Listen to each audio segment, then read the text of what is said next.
আমি সরল মানুষ, সরলভাবে একটা সিনেমা আমরা তৈরি করছি। ছবিটার নাম বাপজান। মিউজিক ভালো হয় নাই, একটা ছবির কালার ভালো হয় নাই, একটা ছবির ডাবিং ভালো হয় নাই, কেন সেন্সর বোর্ড দিব?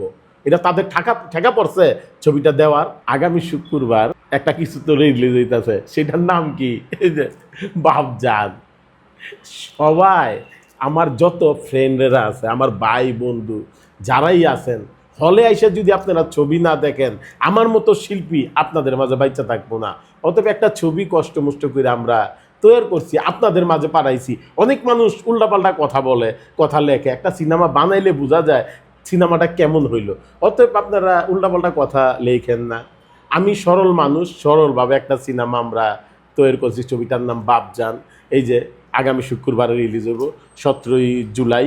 ছবিটি অবশ্যই হলে আইসা ছবিটা দেখবেন। আমার মতো সরল হাসমত কমেডি করছি এতদিন, আমি একটা স্যাড ক্যারেক্টার করছি, ব্যতিক্রম একটা ক্যারেক্টার করছি। বাপজান দেওয়ার নামটা হইল গিয়া, আমার প্রথম যে বাপটা, ওই বাপটা আমার মারে যখন মাইরা ফালায়, ওই বাপটা গিয়ে আরেকটা বিয়ে করার পরে আরেক বাপের কাছে গিয়ে আমি লালিত পালিত বড় হই। বড় হওয়ার পরে ওই বাপে যখন আমারে মাইরা মুইরা খেদায় দেওয়ার পরে আবার ওই আসল বাবার কাছে যায়। আসল বাবার কাছে যাওয়ার পরে আমারে আবার সবাই একবারে তুচ্ছ, একবারে সাদিয়া মির্জা এই ছবির হিরোইন, আর গল্পের হিরো কিন্তু আমি সরল হাসমত গল্পের হিরো। এই সূর্যরাজ হচ্ছে হিরো, আপনার সিনেমার হিরো, হিরোইন হইল গিয়ে আমাদের সাদিয়া মির্জা, সূর্যরাজ হইল গিয়ে হিরো, আর গল্পটা হইল গিয়ে আমার উপর বাপজানের নিয়ে। একটা কথা বলি, দর্শকে কেন দেখতে যাইব এই প্রশ্নটা আপনারা হলে গিয়া 3 ঘন্টা ছবিটা দেখে আমার গালাগালি করবেন যে সরল হাসমত কি করলো সেইটা শোনার জন্য আমি প্রস্তুত আছি। প্রত্যেকটা সিনেমা হলে আমি ঘুরা ছবিটা দেখব। আমাদের মনে করেন টাইগার মিডিয়ার থেকে আমি ছবিটা রিলিজ করতেছি, ভালো একটা আপনার এই মিডিয়া, এই নামি দামি, আপনার মনে করেন যত বলেন। আমার ম্যানেজার কিন্তু আমাদের রঞ্জন দা, খুব ভালো একজন মানুষ। আমি যখন শুরুর থেকে আমি হাঁটি পাপা কইরা আমি ফরিদপুর মেনশনে এই পেনশনে ঘোরাঘুরি করি, তখন আমার গফুর ভাই, আমার বড় ভাই, এই রঞ্জন দা হ্যাঁ আড্ডা মারতো। আমি অফিসে গিয়া তাদের কাছে দন্না ধরতাম যে আমার একটা ছবিতে ক্যারেক্টার দেন, তখন 35 আমল।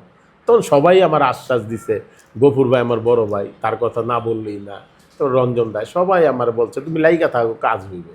যাক, এখান থেকে আস্তে আজকে আল্লাহর রহমতে আমি নিজে মনে করেন 100-র উপরে সিনেমায় আমি অভিনয় করছি, আর 50টা কিন্তু 35-এর আমলে অভিনয় করছি, আর 100-র উপর। আর নিজে আমি আমার অধীনে আমি 6-7টা ছবিতে নিজেই পদক্ষেপ নিয়ে বানানো হয়েছে ছবি। এই যে বাপজান, আরেকটা ছবি আপনার আইবা আল্লাহ যদি বাঁচায় রাখে, আমার যদি সুস্থ শরীরে সুস্থ বাঁচায় রাখে, ওই ছবিটার মেন হিরোই আমি। ওই নামটা বলবো না এখন। ছবিটার 3 দিন শুটিং করছি, 2টা গান করছি, আপনার 10টা সিকোয়েন্স করছি। এই ছবিটা রিলিজের পরও ওই ছবিটা আবার শুটিং আরম্ভ করবো আল্লাহ যদি বাঁচায় রাখে। সব দোষ আমাদের দোষ। একটা সেন্সার বোর্ড, অনেক বুদ্ধা লোকেরা বৈশা থাকে, অনেক জানতা লোকেরা বৈশা থাকে। ওইখানে কেন আপনার একটা ছবির মিউজিক ভালো হয় নাই, একটা ছবির কালার ভালো হয় নাই, একটা ছবির ডাবিং ভালো হয় নাই, কেন সেন্সার বোর্ড দিব? এটা তাদের ঠেকা পড়ছে ছবিটা দেওয়ার। আমি সেন্সার বোর্ডের উপর একটু ক্ষিপ্ত হয়েছিলাম যে ছবিটা কেন দিল না। পরে আমি যখন আমি পুরা ছবিটা দেখলাম, দেখার পরে আমি চিন্তা করলাম সেন্সার বোর্ড তো রাইট আছে, তারা ব্যান করছে, আমার ছবিটা ব্যান করছে। পরে আমি এই ছবিটার আবার একদিন শুটিং করলাম, রিশুট করলাম, ডাবিং করলাম, কালার আবার নতুন করে করাইলাম, আমি মোটামুটি কালার করাইলাম, তারপর আপনার মিউজিক করাইয়া তারপর ছবিটা সেন্সারে দিছি, তারা ছবিটা ছাইরা দিছে। সেন্সার বোর্ড এমন একটা জায়গা ভাই, ওই জায়গায় আপনার ফাঁকি দেওয়ার কোনো কাজ নাই। ফাঁকি দিলেও আপনারা ধরে লাইব। এখানে অনেক মানুষ বৈশা থাকে, আপনার বড় বড় আপনার বুদ্ধারা বৈশা থাকে, ওইখানে সেন্সার বোর্ডে বৈশা থাকে। সমস্যার সমাধান করার পরে তো আবার সেন্সারে দিচ্ছি, আবার রিভার্স বাসনে সেন্সারে দিচ্ছি, আবার দিছি 23,500 টাকা, আবার দিছি 6,000 টাকা, তারপর আবার রিভার্স বাসনে নতুন করে দেওয়ার পরে সেন্সার হয়েছে, নাইলে তো হইতো না, হওয়ার তো কথা না।